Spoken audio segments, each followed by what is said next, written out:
Welcome, friends, to a special series on the Capital Integrative Health Podcast. I am your host, Dr. Andrew Wong, and this is a podcast that is dedicated to exploring the root causes of both disease and wellness. I am honored to be a co-founder of Capital Integrative Health, a clinic in Washington, D.C. area with a mission to create a global revolution in healthcare by educating, leading, and inspiring people towards optimal health and true well-being. One of the key modalities we utilize in our clinic to help patients and be of service is functional medicine. We're excited to offer you this series as an insightful look into functional medicine, otherwise known as root cause resolution medicine, and walking you through case studies that emphasize how we think about and approach holistic care with our patients. So let's get into our case study for today on immune health and how we take a functional medicine approach to immune health. So today we have who we'll call Ari. Ari is a 48-year-old male. He has been experiencing health issues since childhood, including recurrent ear infections, and was frequently on antibiotics. He was also even hospitalized for pneumonia when he was 10 years old. He does have psoriasis on his knees and elbows, and he's tried some conventional treatments like steroids and vitamin D cream for this. He was an active child and active young adult. He played soccer and baseball through high school and then recreationally into his 20s. He is now married with 4 kids, and he works as a project manager for a construction company. Ari reports joint pain and stiffness in his hands, wrists, knees, and ankles, particularly in the morning or after periods of inactivity. His job as a construction company manager is moderately active. He's on site about 50% at least of the time, and his joint pain has been affecting his ability, though, to work and to exercise. He has difficulty also staying asleep, sleeping for 4 to 7 hours per night. He reports significant fatigue in the afternoon. In addition, his skin condition, psoriasis, has been spreading and becoming more symptomatic, not responsive to the steroids or the vitamin D cream. He occasionally has low-grade fevers up to 100 without any obvious explanation. In terms of lifestyle factors, we asked him about his nutrition and diet. So recently, Ari started an anti-inflammatory diet focused on eating the rainbow with colorful fruits and vegetables, focusing on healthy fats and quality proteins. He does eat some animal proteins like chicken and fish, tries to stay away from red meat. In terms of stress, between work, family, and his health, overall his stress level is reported at a 7 out of 10 on average, which is pretty high. From a movement perspective, he does have a moderately active job. He's not really sitting as much because he's on the work site. He does strength training at the gym 1 to 2 times a week, and he does have reduced ability to exercise overall because of his joint pain. So in terms of questions I would ask Ari and why we would ask those questions, I think, when you take a medical history, again, we always know from school that really about 70% of what's going on with the patient at least will be revealed by the patient history. So really taking time to deeply listen to Ari and try to understand what treatments has he tried before. We know if he's tried some vitamin D cream, vitamin D analog cream, I should say, and also topical steroids. He is trying to go on an anti-inflammatory diet, which in theory would help with his psoriasis. I'm wondering what he has also tried for the joint pain as well. I'd also want to ask, because we take a team-based approach here, but part of that is who's on his team overall, whether it's, say, in our clinic or outside specialists. So has he seen a rheumatologist, for instance, would be a good question, I think. So what has he tried? What's worked? What's not worked? That kind of thing. I'd also want to ask him a little bit more about his sleeping, which we can talk about in terms of lifestyle. But why is he not sleeping well? 4 to 7 hours a night. It's really important to get proper sleep for healthy immune system, rejuvenation, recovery. Because we know in functional medicine the skin conditions are intimately connected to gut health, I want to ask him about his gut health overall. How are his bowel movements? We know that one primary function of the gut, besides absorbing nutrients, is also to eliminate toxins. So the frequency and the consistency of the bowel movements is actually really important. In his situation, we know that a lot of times with psoriasis, and we'll talk about more of that in terms of the root cause section, but a lot of times toxins are involved with with the pathogenesis of psoriasis. So having healthy and regular bowel movements can be really helpful. There's actually an interesting stool scale, I think from the UK, called the Bristol stool scale, which is spelled Bristol, and you can Google that. You can go online and look at that. It looks at the consistency of the stool, and it's based on, I think, types 1 through 7. So you want it to be, kind of in the middle there, where it's not too hard, not too soft. And this can be very, very helpful in terms of the health of the gut overall when you just look at your stool and compare that to the chart. So that would be an interesting thing to do for Ari here. Does he have any bloating? Does he have any undigested food in his stool? Does he have any diarrhea or constipation? Those type of things are really helpful for gut issues questions. And then I'm also wondering, does he have any gut issues or skin issues that are related to his nutrition? So if he's eating, say, fried food or unhealthy food overall, processed foods, maybe sugar, maybe gluten or dairy. These are some of the things that can be really triggering for the immune system, especially with a patient with an autoimmune condition like psoriasis. So trying to figure out the time course of what he's doing in terms of his lifestyle, and if his symptoms get better or worse, can be really, really helpful to connect the dots there, the biology. Besides that, I'm really concerned about his combination of the skin condition with psoriasis, but also his joint pain and stiffness in the hands, wrists, knees, and ankles. So one of the things that can happen with psoriasis is that it can get complicated and become not only psoriasis, but it can progress to something called psoriatic arthritis, where the autoimmune condition not only affects the skin, it's starting to affect the joints as well. So that would be a question there is, did the pain and the joints start happening after the skin condition, because we know that the skin condition is getting worse. So that would be a question. And then what has he tried for the joint pain? What has he tried in terms of diet, lifestyle, or nutraceuticals or medications?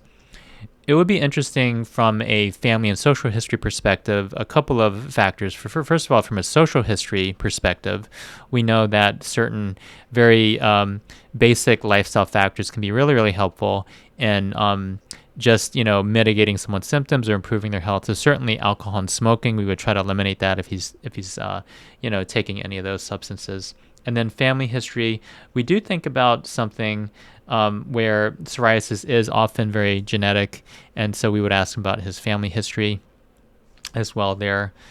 And then I would also think about something called there's kind of a T cell axis in the immune system. So I think just to be basic about it, we can pretend there's like a weather vane where you have like maybe a horizontal axis and a vertical axis. So on the horizontal axis, you're going to have T helper cell 1, and then you'll have T helper cell 2 on the other side of that horizontal axis. And then the vertical axis, you might have Th17 at the top, and then T regulatory cells or Tregs on the bottom of the vertical axis. So that's what I would think about in terms of the immune system, and the balance of that immune system between Th1 and Th2, and also between Th17 and T regulatory cells are very, very helpful in terms of someone with autoimmune disease to try to understand that a bit. And I think suffice it to say that we want someone to not have a Th2 dominant situation, in which case we would ask this patient, Ari, about asthma and allergies and eczema. So these are more of Th2 or T helper cell 2 kind of conditions, and that kind of spectrum may predispose to autoimmune conditions like psoriasis. In addition, we know that for psoriasis, there is an upregulation of the T helper cell 17 class, which does promote inflammation and autoimmunity. One of the things is Th17 can be mitigated by various lifestyle and dietary factors. So Th17 would be something I would think about from an immune perspective, and we would ask him about inflammation. Because basically when you look at the immune system, there's a bidirectional and vicious circle interface between inflammation and autoimmunity. There's different molecules that are involved that if someone has inflammation, it's going to generate more autoimmunity. If someone has more autoimmunity, it's going to generate more inflammation. So inflammation is really the name of the game here for Ari, and we know that there's some inflammation going on. The inflammation is interacting with its genetics and causing psoriasis or psoriatic arthritis. In terms of his lifestyle, we use a SMART approach here often, or we think about a lifestyle kind of approach to care, because when we focus on lifestyle and wellness, a lot of time disease can go away or get mitigated as a side benefit of focusing on lifestyle. So in our clinic, one thing we use is something called the SMART mnemonic, which is SMART. So living smartly, living a smart lifestyle. The S stands for sleep, M stands for mindfulness, A stands for activity, R stands for real food, i.e. real nutrition, and then T stands for ties or relationships. So we kind of go through that in our history, and we're going to ask Ari about his lifestyle. Is it smart? Is it something where he's focusing on the lifestyle factors that are fundamentally underpinning his immune health? And, it's going to basically, as he increases his lifestyle balance, then that's going to help his immune system overall. So for sleep, I'm wondering really about, why is he not sleeping? Is it because of the stress from work and family and his health? Is it because he has a medical condition? A lot of times with sleep, and I've reviewed this on a couple of these other podcast episodes, but we look at sleep apnea as a potential root cause. I'm wondering what his body mass index is. A lot of times people that are overweight tend to have more risk of sleep apnea, although you can have a person that's quote unquote skinny but still have an obstructed airway. And so just because someone is overweight doesn't mean that they can't have sleep apnea. So if he's having anything like he's snoring, or in this case, he's having fatigue in the afternoon, and I'm wondering, even if he gets, 8 hours, is he still tired? But I would say for someone like this with insomnia and immune issues, I would rule out sleep apnea with a home sleep study or in-lab sleep study. If it's not a sleep apnea issue, then if it's a stress issue, there could be other things that could be helpful. Calming herbs, for instance, adaptogens. We think about ashwagandha as one. We can name a couple of things, but things that are calming as well, things like lavender, things like passion flower. So there's a bunch of things that can be done, even CBD, which is cannabidiol. So a lot of things can be done for sleep. Meditation, acupuncture can be really helpful. So mind-body practices, yoga nidra, that can be really helpful. So sleep is going to be one of the big factors that are going to be really helpful to augment his lifestyle to start with, really. So I think prioritizing things, because we are talking about a lot of things with Ari, and one of the things that we want to not do is overwhelm someone and really try to focus on what's the priority for him to start with. Mindfulness, I think, taking deep breaths, making sure that he is stopping and pausing during the day so he's not just like running around the whole day, which is going to activate that fight or flight system and not allow his immune system to rest. So I think that's a big thing, is always tying the lifestyle back to what Ari is concerned about, which is his immune health. So sleep affects immune health. Mindfulness will affect immune health. Activity is also very anti-inflammatory. Exercise is very anti-inflammatory as long as he's not overdoing it. So I think as he gets better, hopefully with his joint pain, then he can do more activity, and that reduces inflammation. And then certainly real food or real nutrition. He's starting an anti-inflammatory diet. Definitely the healthy fats. And again, just to review that would be things like omega-9 rich fatty acids like olive oil, and omega-3 rich things like fish, for instance, certain nuts, in theory, certainly healthy greens. We did have a recent podcast on oxalates, and it would be interesting to see if oxalates affect his health as well. That's from Sally Norton, so you can listen to that. Quality proteins is very helpful as well to help detox the system overall. It could be plant or animal proteins.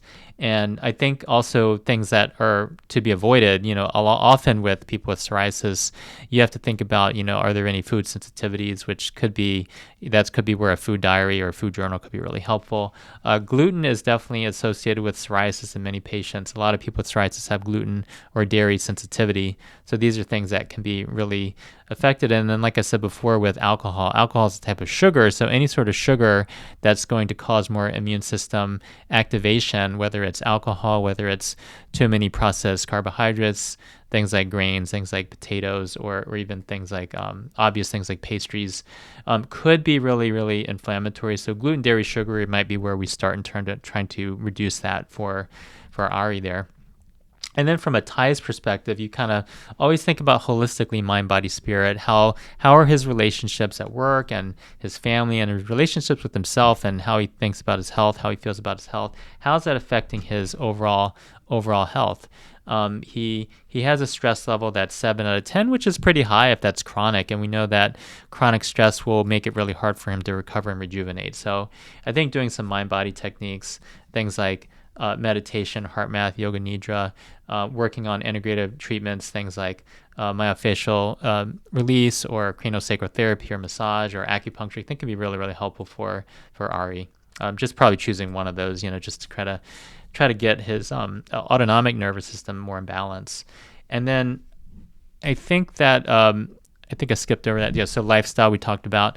The test that we would consider ordering for this patient. So from a blood work perspective, we think about a triad of three micronutrients that we definitely want to order for someone like Ari. So we think about vitamin A, we think about vitamin D, and we think about zinc. And all these are really, really important for immune health. And they work synergistically with each other. So A, D, and zinc are very important for gut health and immune health. In addition, we think about an omega check. An omega check is a lab test that looks at omega-3 index, which is basically the percentage of omega-3 fatty acids that are found in the red blood cell membrane. We think about the ratio between omega-6 and omega-3, which can be really, really elevated in someone that's on a quote-unquote standard American diet.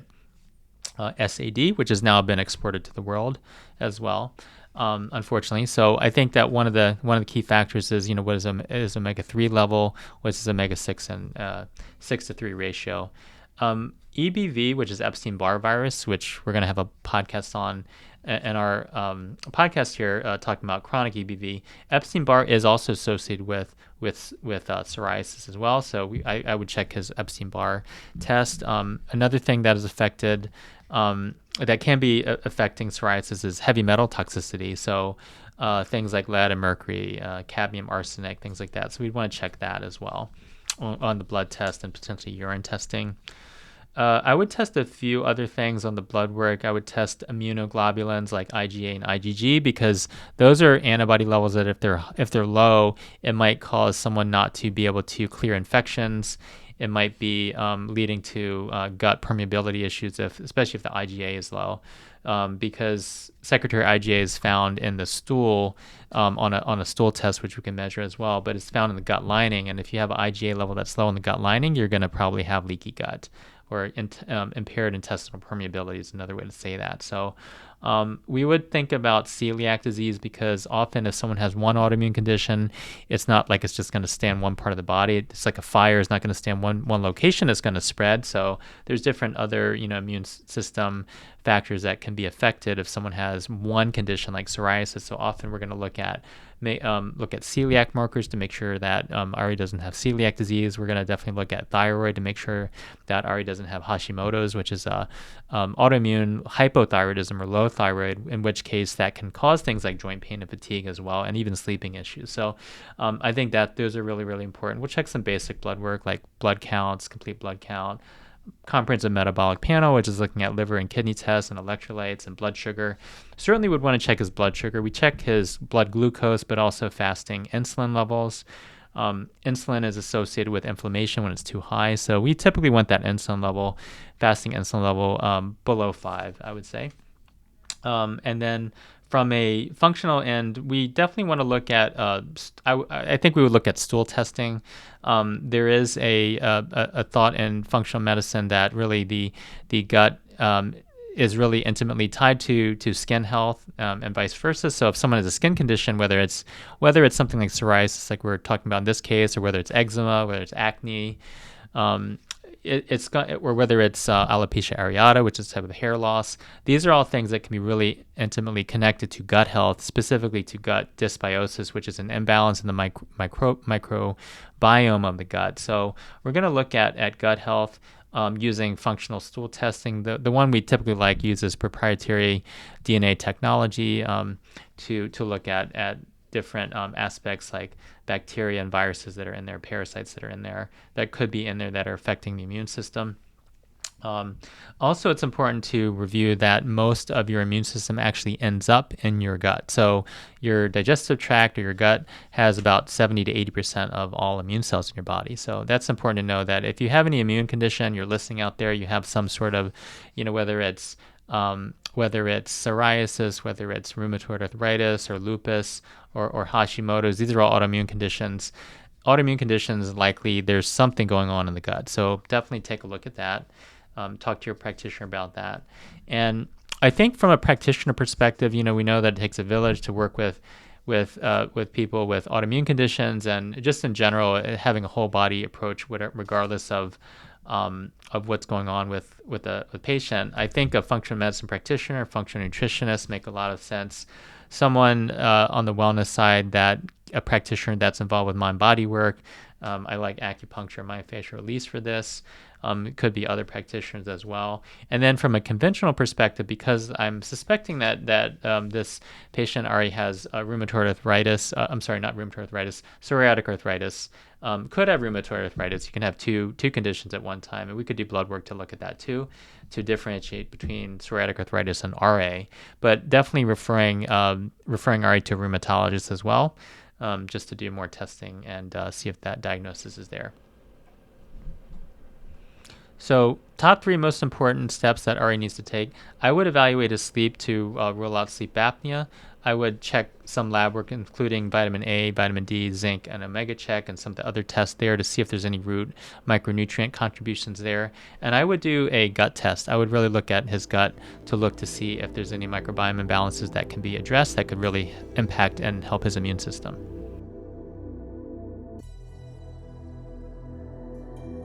Thank you so much for joining us today for this episode of the Capital Integrative Health Podcast. A quick reminder that the information we share on this podcast is meant for educational and informational purposes only. It's not a substitute for professional medical advice, diagnosis, or treatment.